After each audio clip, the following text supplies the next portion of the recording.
उंच माझा झोका, उंच उंच माझा झोका. छे, फारच मोठी आहे ही आजीची साडी. त्यात नऊवारी घालता येत नाही. ती रमा रोज कशी घालते ते कुणास ठाऊक. ए आई, मला जरा मदत कर ना साडी घालायला. आणि हो, तो केसांचा कोपा, हा तेच ग, ते पण घालून दे ना.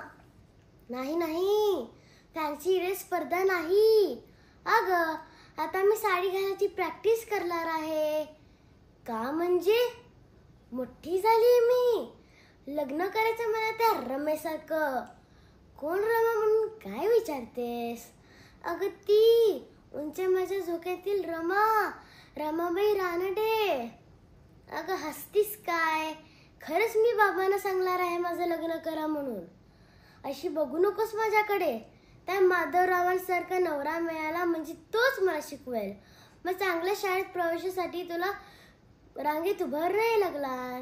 डोनेशन देण्यासाठी बाबांना कर्ज काढायला नको. किती काजत असतात बाबा.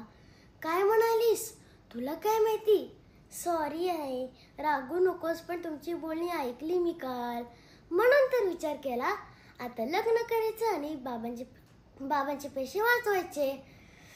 म्हणजे ती शाळा नको, तो अभ्यास नको, तेवढा मोठं दप्तर नको. आणि हो, माझं प्रोजेक्ट असताना तुला सारखं कॉम्प्युटर समोर बसायला नको.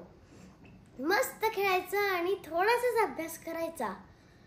असं दिवसभर लाजत फिरायचं. फार फार तर कोशिंबीर करायला मदत करायचं, अगदी त्या रमेसारखं. काय म्हणाली जाई? रमाबाईच्या काळात मुलींना शिकवत नव्हते. त्यांना 4 भिंतीच्या आत बसवायचे. नो शाळा, नो ग्राउंड, नो मस्ती. छे छे, माझं लग्नाचा प्लॅन कॅन्सल. मला तर सुनीता विलियम्स सारखी अंतराळ झेप घ्यायची आहे. खूप मोठं व्हायचंय मला.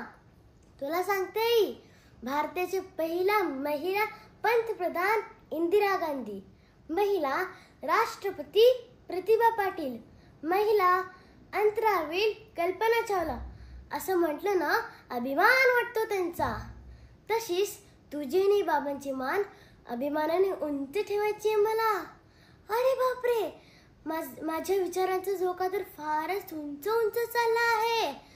उशीर झाला की शाळेला. ए आई, जरा साडीची घडी करून ठेवशील का प्लीज?